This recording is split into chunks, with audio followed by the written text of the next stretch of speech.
It's okay. No, come on. No. Be quiet, come on.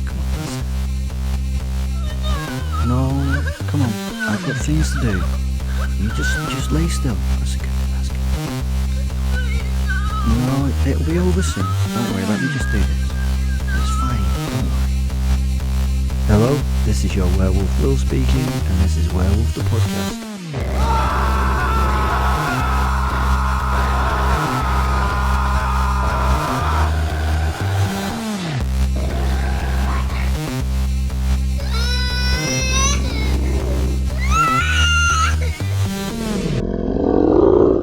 Hello, this week's podcast is to counter all those people who keep telling me I only bring evil and horror into the world. Well, today I'm giving you 5 short stories where I've helped the world. Yes, how can a psychotic, bloodthirsty, nasty, horrible beastie help the world? Well, here we go. So you have to rethink it. Yeah, you do. I'm actually lovely. Yeah.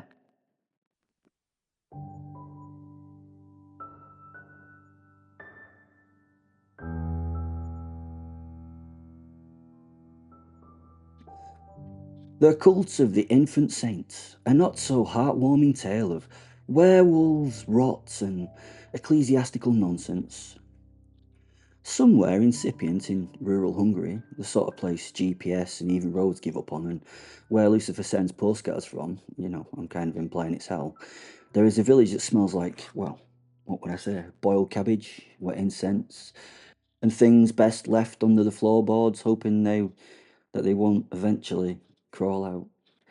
We went there, Fenrir and we went there because we were running away from the entire world, which at that point seemed to want to kill us. It's kind of common. Well, we went because it seemed like it was the arse end of anywhere we could maybe hide out for a while. Fenrir and my ancient ghost soul and wolf buddy, could do what we do, just get away from it all. He's like 2,000 years old, evil, carnivorous, prone to howling at microwaves, and he lives rent-free in my head and as a ghostly being outside it. I let him in when diplomacy fails, which is often and ends up being very wolfy.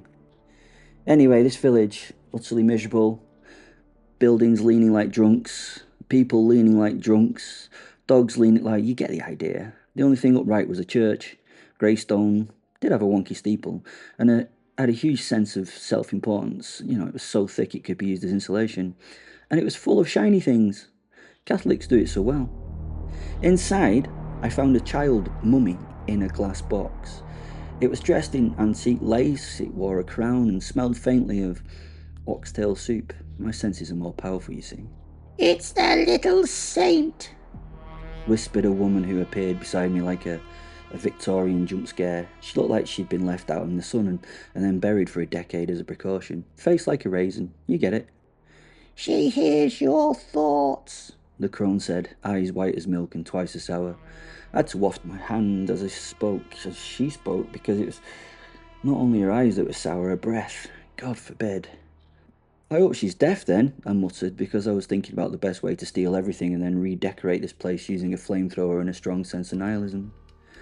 Other villagers began to gather, all in grey, all dead behind the eyes. They looked like the staff of, a haunted retirement home. I half expected them to break into Gregorian chant or offer me piss-weak tea. "She demands blood," one of them croaked.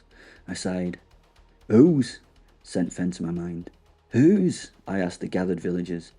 "The innocent," they said in the tone of sort of someone suggesting it as though it was a perfectly normal salad ingredient they were talking about. Ah, infant sacrifice, of course. I looked at the corpse in the glass box again. It twitched. I jumped a few feet backwards. Fenrir stirred. "Kill it," he said in my skull, the way other people would say, "Good morning." "Eventually," I replied. "Let me soak in the ambience." That's when a man in red robes, clearly the village lunatic in chief, approached me holding a bowl of something squirmy. I didn't ask what. I don't tend to make eye contact with food that moves. You must offer part of yourself, he intoned. Sure, I said, and offered him a fist to the temple.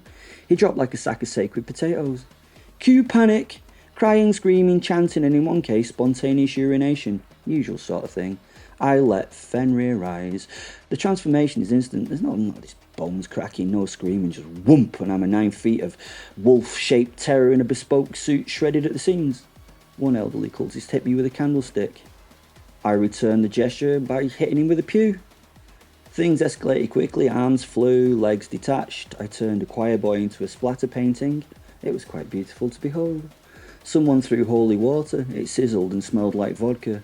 I made a mental note to visit the liquor store. Eventually there were only 3 left, huddled behind the glass box, chanting in Latin and wetting themselves in modern Hungarian. The puddle of both grew. That's when the child in the glass box moved. Well, more precisely, the thing did. Its mouth opened too wide, its eyes turned inside out, and a slithery little parasite popped its head out from it like a sock puppet from hell. Sacrifice! It screeched. Absolutely, I agreed, and bit its entire head off. It tasted like vinegar and upholstery foam. I've had worse things in my mouth, but that's another story. There was a bang, then a pop, then a sound like an entire cathedral farting itself to death. The glass shattered, the air cleared, the parasite died screaming something about dental hygiene, cheeky bastard. And then it was quiet. Just me, Fenrir, bits of cultists, and one very confused looking chicken that had somehow survived the bloodbath by hiding in the organ pipes. I, untransformed, picked my way through the mess and fetched my spare boots from the Bentley. They're Italian leather crocodile skin, sort of tastefully understated, if you know what I mean. The village would recover, babies would stop disappearing, forests would bloom again, birds would return, probably singing songs about miracles and hygiene. And me? I drove off grumbling about the smell, the tacky iconography, and the number of times human beings tried to turn parasites into popes. Moral of the story? If your saint smells like beef jerky and demands infant blood, it's not holy, it's hungry. And if Wil visits your church, make sure your soul isn't on the menu. It is expensive taste and very little patience.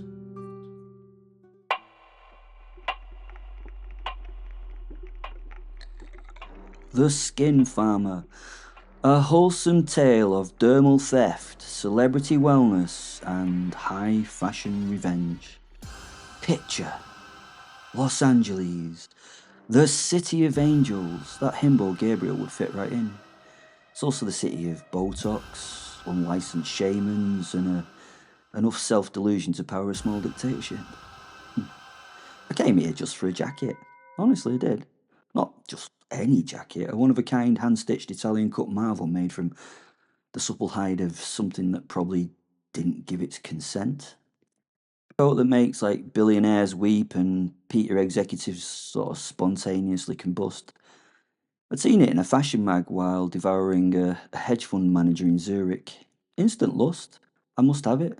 The label, Vellum, artisanal regenerative leather, 100% humanely harvested. Which of course was like PR speak for someone probably died screaming. Well, naturally. Naturally, I was intrigued. Their headquarters were located in Beverly Hills, nestled between a raw crystal fertility clinic and a sex-positive juice bar. It was a sleek white building, no signage, very exclusive, very ominous, very me. Fuck's sake, said Fen. He is truly enjoying himself when he's properly miserable, and he was properly miserable.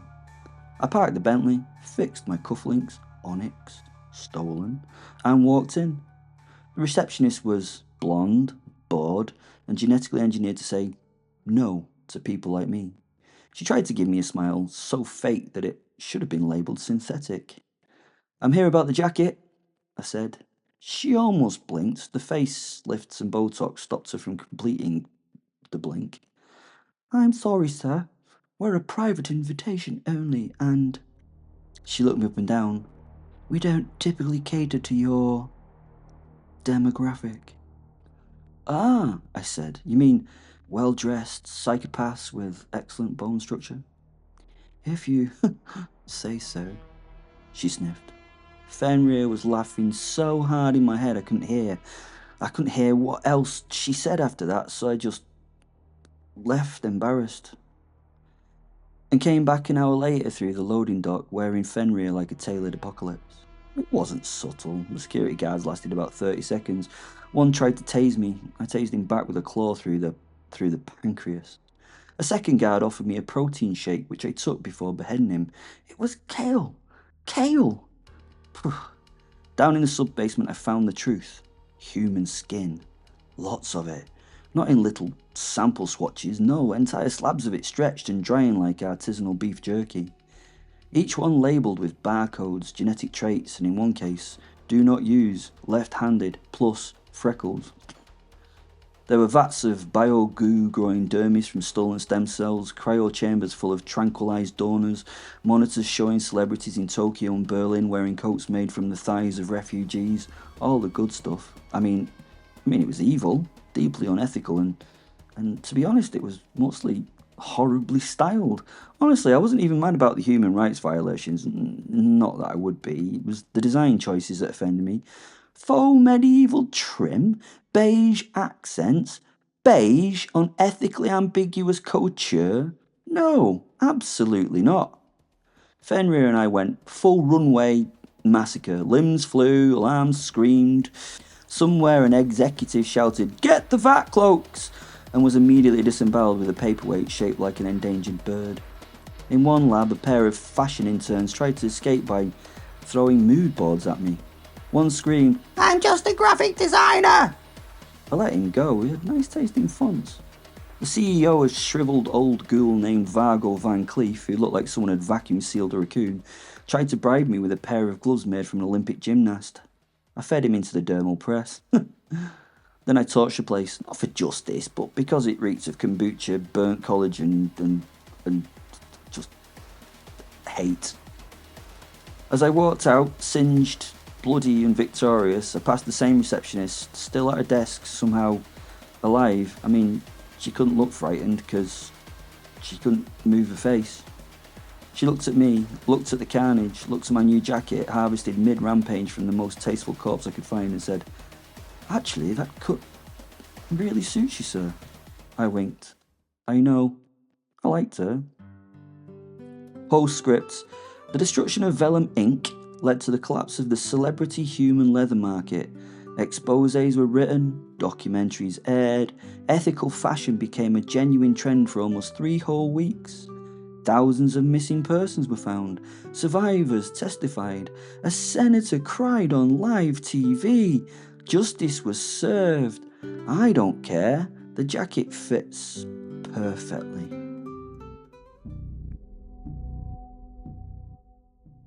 Oil to ash. A cheerful tale of gas monopolies, werewolf vengeance, and the world's most expensive fireball.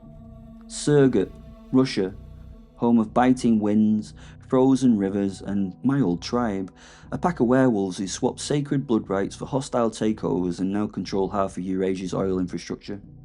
Imagine if ExxonMobil was run by fanged immortals with matching Rolexes and the emotional maturity of crocodiles. That's the tribe.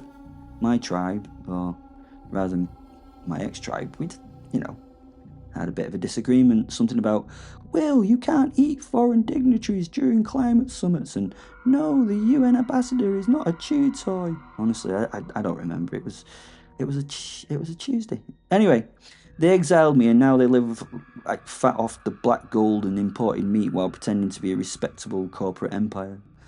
So naturally, me and Fen came back to ruin everything. That's what we do. We're known for, our pettiness.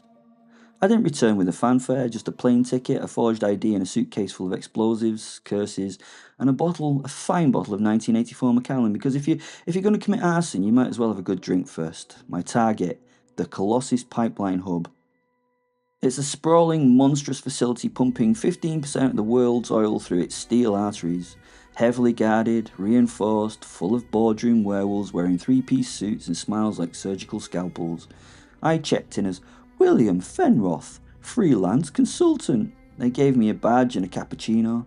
Fucking idiots. Fenrir stirred outside the facility. He couldn't come in with me because the werewolves would have seen him. The facility itself, well, it It was all humming energy, sacred geometry, and absolute sort of stupidity. "We burn it," he growled. "Yes," I said, "but stylishly." Phase 1: Sabotage. I fed a virus into the control systems disguised as a wellness app. It asks users if they were drinking enough water while secretly reversing the safety valves on the mainline pressure regulators. Dead good. Phase 2: Distractions. I caused a minor HR scandal by seducing the VP of Operations and sending their browser history to the entire C-suite. Chaos ensued, marriages ended, one intern started speaking in tongues. It was beautiful. Phase 3: Detonation. At midnight, under a full moon, a whole bottle of scotch, I walked onto the pipeline like a catwalk, dropped my disguise, and let Fenrir in and let Fenrir rise. 9 feet tall, black as midnight, eyes like radioactive honey, a prehistoric engine of vengeance wrapped in fur and righteous spite. I was me werewolf. The guards saw me and, well, panicked. One shot himself in the foot, another shouted, "Don't eat me!" and tried to run directly into a generator. I howled a sound older than any language, and the metal trembled, and then I pressed the button. You've never really seen fire until you've seen an oil hub detonate from the inside out. It doesn't just explode, it screams, it keens, it punches a hole in the sky and lights the night like God finally gave up and decided to start over. Boom! Flame! A giant flaming middle finger to my ex-family.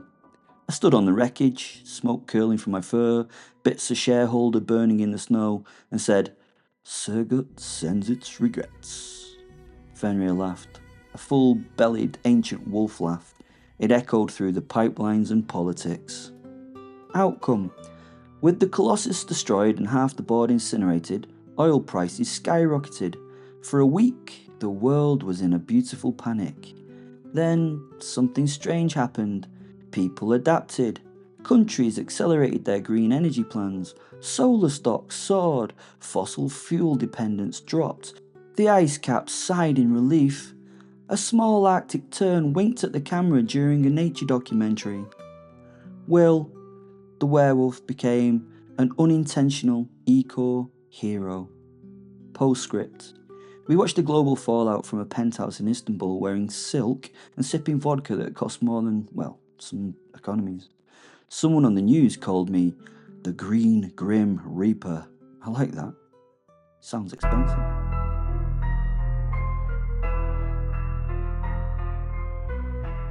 The Children's App. A tale of tech moguls, neural manipulation, and one very displeased werewolf with a vendetta against startups. The app was called Sprout Mind. Tagline: grow their potential, shape their future. Translation: rewire their brain, monetize their soul. It was on every device that any under 4-foot-year-old had. You couldn't swing a juice box in a Starbucks without hitting a toddler using it to learn shapes, colours, and the joys of compulsive data surrender. I encountered it when my assistant's niece tried to feed me a plastic hamburger and then told me, completely dead-eyed, that the owl says touch the purple triangle or mommy gets sad. That's when I got interested. Fenrir perked up.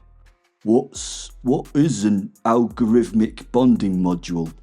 No idea, I said, but it sounds like a crime. Sprout Mind HQ was nestled in Silicon Valley between a vegan cryotherapy bar and a startup that sold premium air. The building was shaped like a lowercase e for some reason. Probably for eugenics. E for eugenics. Inside, everything was white. The walls, the floors, the shoes, the people, the morality, and the privilege. I posed as a consultant again. Wilhelm Furstein, child behavioural specialist. My badge said mind play optimizer. I don't know what that means, but I'm fairly certain it's illegal in Canada. I got it from a job lot of second-hand bits from Epstein Island. I was given a kombucha and a tour. They showed me the nerve centre, banks of servers, psychometric models, brainwave charts bouncing like caffeinated stock tickers, and a mural on the wall read, "The future is soft code, whatever." Behind all this stood the CEO, Gavin Pinnacle, age 26, wearing a turtleneck made of recycled smugness, and he was He was an absolute pinnacle. "We're reprogramming attention spans," he said proudly. "Neural compression, symbolic anchoring, and gamified compliance." "You mean addiction?" I said. He laughed. "It's child-friendly, no ads. Well, except for the ones you install in their minds." He blinked. "I'm sorry." I said, "Your shoelaces are untied." They weren't. But he looked down, and that's when I ate his intern. Fenrir burst forward like black fire through a fibre optic cable. We became the wolf, all claws, teeth, and righteous indignation in a room full of ergonomic furniture. Security tried to stop me. They failed with incredible enthusiasm. One of them shouted, "Think of the shareholders!" and threw a tablet at my snout. I threw him through a reinforced whiteboard. I tore through the devs, the UX designers, neural hacker interns, whatever they were. Someone tried to distract me with a VR headset showing dancing ducks. I bit them in half. Down in the basement, I found the real prize, the empathy engine, a machine designed to hijack mirror neurons and emotionally condition toddlers through the stylized animals and synthetic music. "Unplug it," Fenrir growled. "No," I said, "we do it old school." I smashed it with a vending machine full of emotional regulation snacks. The backup servers tried to upload the code to the cloud. I bit the Ethernet cable. Aftermath. The destruction of Sprout Mind made international news. Parents wept. Children cried actual tears for the first time in months. Congress held emergency hearings on neuroethics. Everyone involved said, "We had no idea," and then quietly vanished into the tech shadows. Kids started playing outside again, drawing with crayons, imagining things without being told how. Childhood was rebooted. Sadly, by me, by a werewolf. Postscript. I watched a documentary about it later. A child psychologist called me a digital age Prometheus. Another called me an unhinged mass murdering beast with the temperament of a trash compactor. I had to agree with both. Fenrir grunted. "Next time we eat Zuckerberg." I sipped my espresso. Slightly bitter. No, not him. He's no taste. He's a bit too stringy.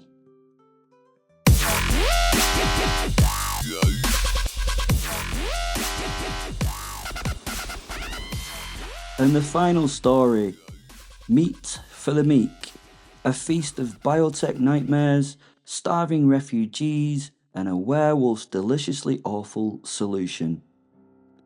The camp was called New Dawn, an ironic name, really. A sprawling refugee settlement on the edge of nowhere, forgotten by governments but full of people, well, too alive to, be invisible. Food was scarce, hope even scarcer. Disease was a constant visitor, and despair wore more faces than a carnival funhouse. Humanity here was dying, slow, miserable, inch by inch. I arrived on a cold morning, trailing Fenrir as a shadow, and the faint scent of burnt oak and bad decisions. A group of children eyed me from behind the barbed wire, eyes too old for their years, hungry for something I wasn't sure I wanted to give. The camp was run by a biotech company called Vitagen. They promised salvation with nutrient-dense protein alternatives and sustainable bioharvesting. In reality, they were breeding lab-grown meat from human stem cells using prisoners' DNA.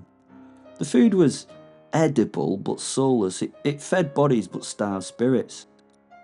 I watched the camp's overseer, a man named Dr. Malkov, a thin, twitchy figure wearing ethical blindness like a designer suit, extol the virtues of this Meat miracle. while the people grew weaker. I smelled the rot beneath the sanitized lab coats. Fenrir stirred inside me, a primal hunger not for food but for justice? Him? Or whatever passes for justice when you're just like, I don't know, an immortal killing machine. I decided to intervene, but not with diplomacy. No, that's for those who like waiting in lines. I became the wolf, black belt, shimmering, 9 feet of teeth and claw. The night was chaos. Vitagen's guards were ill-prepared for a being who, well, doesn't bleed, doesn't tire, and thinks social contracts are hilarious jokes. I tore through their labs, smashing vats of synthetic misery, smashing digital readouts, smashing the illusion of salvation. And when I found Dr. Malkov cowering behind a console, I offered him a choice, a quiet death or a contribution. He chose the latter. I forced him to consume the lab-grown meat made from himself and his ilk. The irony was, can I say it? Can I? Can I? Delicious. Outcome. With Vitagen's cruelty shattered, the camp was forced to rethink. They started local farms, communal gardens, bartered goods and rebuilt trust. The people found strength in soil, not science. Wil, the beast who destroyed them, became their unintentional saviour. Postscript. I left the camp before dawn, wiping blood off my claws and wondering if maybe, just maybe, being a monster has its perks. Fenrir whispered, "You smell like humanity." I smiled.